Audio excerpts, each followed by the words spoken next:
So I grew up during the time when it was Elvis Presley, it was Smokey Robinson and the Miracles. In high school, it was the Jackson Five. We had Martin Luther King. We had Kennedy.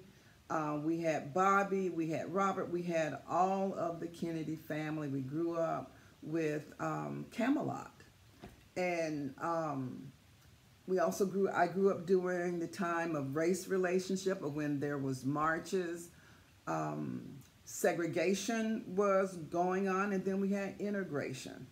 And I was going to a school that was predominantly black, and my senior high school year, my mom decided that she wanted me to go to an integrated school. And so when I went to the integrated school, it was only a handful of black kids. And you could tell that some of the white kids didn't want you there, but you were there. Right. And so you ended up being accepted by a few. You became very close with the ones, the kids who looked like you. Okay, the other black kids, you became very close. And during my time, there was this thing about education. It's not like it is now, where kids don't really value education. During my time, kids really, that was the thing. You had to get your education. Okay, you wanted to go to college. You wanted to have a profession. Right. Okay. Well, with my parents and all being migrant workers, I knew that I would not be able to go to college because I didn't have that kind of grades. I think at that time you had to have like a 4 or 3, okay? And I think my grade point averages was probably around 2 point something, close to a 3, but still not good enough. Okay. So when I graduated, it was like, okay, so what you going to do? I ended up getting married. Okay, so now you are married. What are you going to do now that you're getting divorced from your husband? Well, you know, you got to do something. You got a child you got to take care of. Right. And I grew up doing that women's lib. Okay, you don't depend on your ex-spouse to do anything because they don't want to do anyway. Okay, because they're angry. All right, so it's going to be left up to you to take care of your child. So what do? My escape was I went into the military. Okay, it was a recruiter that came by the job that I was at, and he was talking about this young man who was going in, and I asked him, could I go in? And he said yes, and he started talking to me about going into the military. And he told me that I could put in 3 years and get out and get 4 years of college. That, to me, was my answer. Right. So I said, I want to go in. So I got tested, got accepted, and went in. And to make a long story short, I ended up going to Florida State, did it for 4 years. I went to Seminole Community College first. Then from there, I transferred to Florida State and got my bachelor's degree in marketing. And that opened the door for me to get a good job to take care of my child. Okay. So the happiest time of your life? Now. I'm living the dream. Everybody dreams of retiring and having their house paid off, having their car paid off, money in the bank, able to travel. Everybody dreams of that day when you can do that and you don't have to work. You don't have to get a second job. You can volunteer. You can help people. You can even help support other people. People dream of that day, and God has blessed me that I'm living that dream. So I'm going to say that this is my happiest time. I can stay in bed if I so choose. I can stay up as late as I want to. I can walk from here to wherever. I can get in my car and say, okay, today I think I want to go to Texas. and I can get in my car, or I can get a plane ticket and do so. Or I want to go on a cruise, I can do that. So I think that right now is my happiest time. And I don't think that I didn't pay for all this. Right. I have gone through some tough times in life. And I did without things in order to get to where I am. Whereas a lot of people, when they are working, they spend, and they spend. Okay, I knew that at a certain age I want to retire, and that was age 62. I wanted to retire, and so prior to that, I took large amount of my pay and put it into what they call is a TSP account. Okay. And I just started putting my money. Yeah, it hurt because I wasn't able to go and do things like everybody else was doing, go out and shop at the fine stores. I went to thrift stores and bought my suits and stuff. They never knew that. Right. Because they thought that I was really Nice spending suits. me out about nice suits, okay?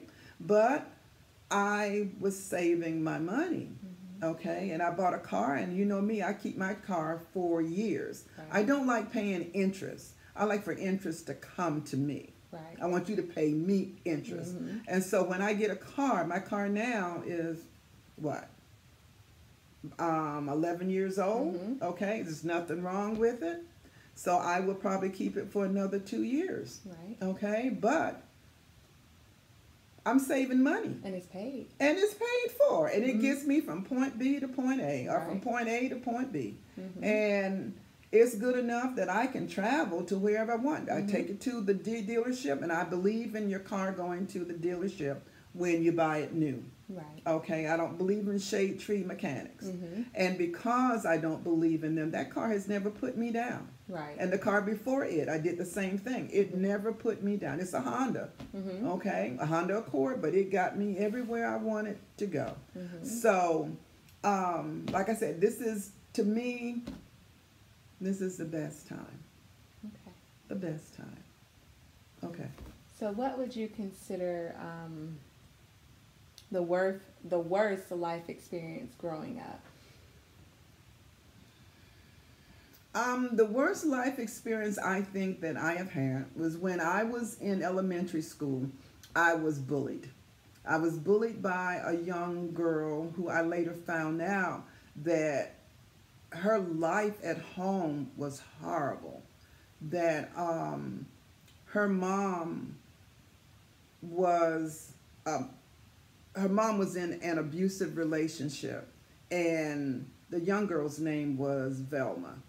And Velma bullied me, but I later found out that there were some bad things going on home, and that was her way, I guess, of releasing that anger and that stress of a situation that she could do nothing about.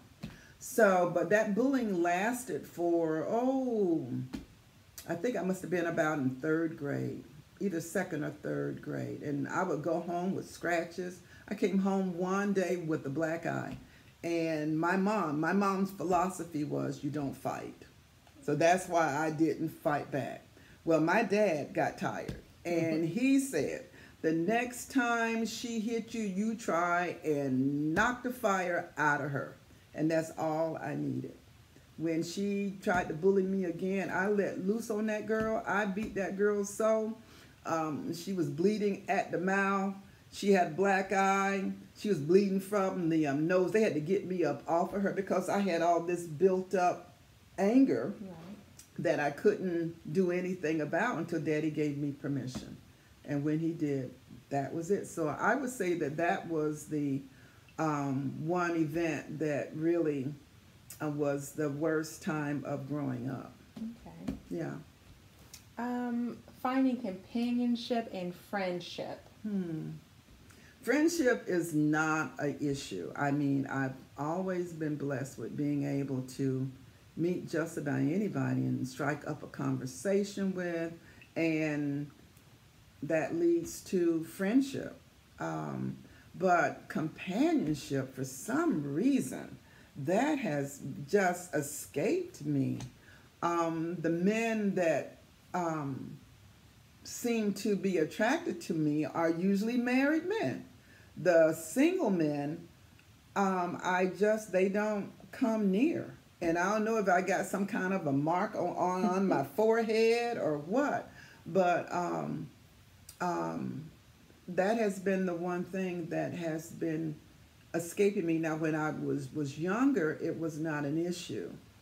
But my thing when I was younger was that I had a young girl, a young child, and she was a girl. Mm-hmm. So you have to be very cautious with bringing anybody around your children. Right. And when you have a little girl, you're even more so particular, at least you should be. Okay? And so I've been engaged almost twice. You know, I was married once and I divorced. But I've been engaged once and proposed to twice. Okay. And both times, well, at least one of them, I refused because of my daughter. Okay. I just did not see this man being over my child. He was a correctional officer, and he was very stern. He thought that I was too lenient with her, and he thought that I should be tough. Okay. You don't, and she was not a bad child. She was a good girl. And so he just thought that she was spoiled rotten. So I just could not see me marrying him and him having say-so, me giving him say-so in her life with that opinion already formed in his mind about her. And so I did not marry him. He was upset, but okay. And then the other one, he was a fireman, and his name was anyway. He was a fireman, and I had the ring, I had everything, and this guy was really a very nice guy, but he had this thing about how I dress. He did not ever want to see me in pants. Okay. And I just could not go along with that. Right. And he would get really upset if I wore pants. And he would say something about it. You know I don't like you in pants. And I couldn't get over the fact that that was a stickler with him. And I didn't have any sticklers with him, except for he did have other kids. Okay? And I was not going to really let that interfere at first until I found out how many kids he had. And then that was like, no. And so I didn't marry him. And but I've had other relationships, but now that I'm retired and all, I would like to have a relationship, but it's not there, so. Okay. Oh well. Maybe. One day. Yeah. So do you find it difficult staying physically healthy and adjusting to those limitations? I really don't have any limitations. Okay. I walk. I've been walking for years. Mm-hmm. I'm a member of LA Fitness. I do the Aquafit. I do yoga. I get on the machines. I do the weights. Of course, I've been kind of slacking on these because my schedule is so busy now. Mm-hmm. You know, now that I've started Bible college, so my schedule is hectic. But those are the things. So no, I don't find it difficult to stay healthy. I work out in my yard. I plant. I keep my flowers up. I walk in my neighborhood. So I mean, I do my own cleaning around the house, mopping, those things, that's all physical. Right. So, no, I'm not finding it different. I don't have any limitations. The only limitations I would have is if I give myself a limitation. Okay. Okay. Other than that, no. Okay. No. So how have you learned to use your leisure time pleasurably? Now, that's a problem because I used to be a workaholic. So a workaholic finds it difficult to do nothing, to seek out pleasure, Right. because you're so accustomed to working. Okay, but I'm working on it, and I've gotten better. I used to just find myself being a couch potato and sitting there watching TV as entertainment. And I found that when I do that, I'm sitting there snacking. Right. Okay. And so I decided, no, no, no,